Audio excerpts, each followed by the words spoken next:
সালাম ইয়া রাগিবুল ইলম। হেদায়ার পথে মিডিয়া হয়ে হেদায়া মিডিয়ার আবির্ভাব, জ্ঞান সুধার বিনিময়ে করি রবের সাথে ভাব।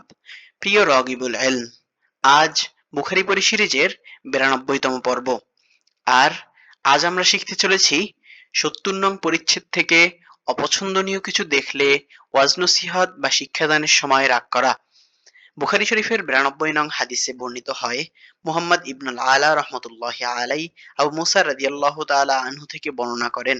তিনি বলেন, একবার নবী করিম সাল্লাল্লাহু আলাইহি ওয়াসাল্লামকে কয়েকটি অপছন্দনীয় বিষয় সম্পর্কে জিজ্ঞাসা করা হলো।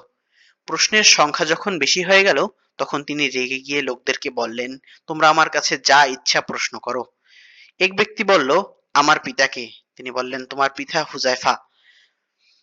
আরেক ব্যক্তি দাঁড়িয়ে বলল, ইয়া রাসূলুল্লাহ, আমার পিতাকে। তিনি বললেন, তোমার পিতা হলো সাইবার মাওলা আজাদকৃত গোলাম সালিম। তখন উমর রাদিয়াল্লাহু তাআলা আনহু রাসূল সাল্লাল্লাহু আলাইহি ওয়াসাল্লামের চেহারার অবস্থা দেখে বললেন, ইয়া রাসূলুল্লাহ, আমরা আল্লাহর কাছে তওবা করছি। আন আবি মুসা ক্বালা সুইলা নবী সাল্লাল্লাহু আলাইহি ওয়াসাল্লাম আন আশিয়াআ কারিহাহা ফালাম্মা আকসিরা আলাইহি গদিবা সুম্মা ক্বালা লিন্নাসি সালুনি আম্মা শি'তুম। ক্বালা রাজুলুন মান আবি ক্বালা আবুকা হুযায়ফা। فقام فقام آخر فقال من أبي يا رسول الله؟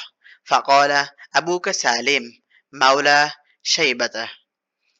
فلما رأى عمر ما في وجهه قال يا رسول الله إني نتوب إلى الله عز وجل. এভাবেই প্রতিদিন একটি করে হাদিস শিখে রাসূলুল্লাহ সাল্লাল্লাহু আলাইহি ওয়াসাল্লামের ব্যক্তিত্বকে আপন করে নিতে হেদায়া মিডিয়া সাবস্ক্রাইব করে বেল বাটনে অল সেট আপ করুন।